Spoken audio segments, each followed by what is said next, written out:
পাশাপাশি টুকিটাকি কিছু কিছু কাজকাম করতে হয়, কিছু কিছু কাজকাম শিখতে হয়।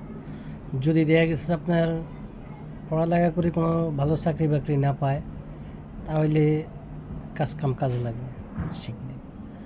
আর যদি পড়ালেখা করে ভালো চাকরি বাকরি পায়, তাহলে তো ভাগ্য ভালো।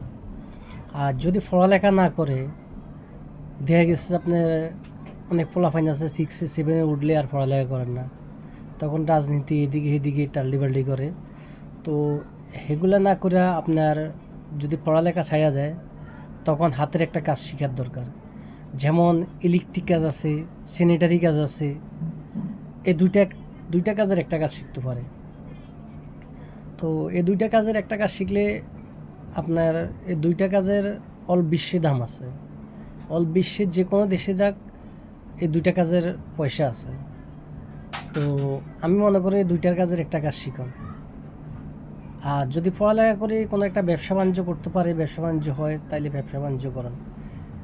পুরুষ মানুষ বিয়ে শাদী করার আগে যা কিছু করার, বিয়ে শাদী করার আগে করে নেওয়ার দরকার।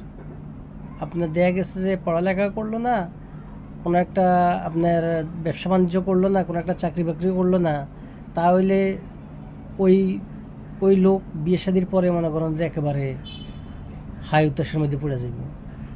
কেননা দেখা গেছে যে বিদেশ পাঠাইলেও মা বাপের টাকা পয়সা খরচ করে বিদেশ পাঠাইলেও যাই, ওইখানেও যাইও হয়তো কার্গো লাখ ভালো হয়, কার্গো হয় না।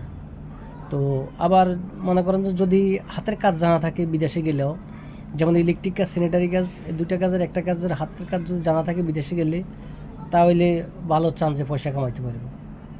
তো আমি মনে করি আপনার পড়ালেখা যদি করে তো ওকে করুক, সমস্যা নাই। আর যদি পড়ালেখা না করে, তাহলে হাতের একটা কাজ শিখে নিবে।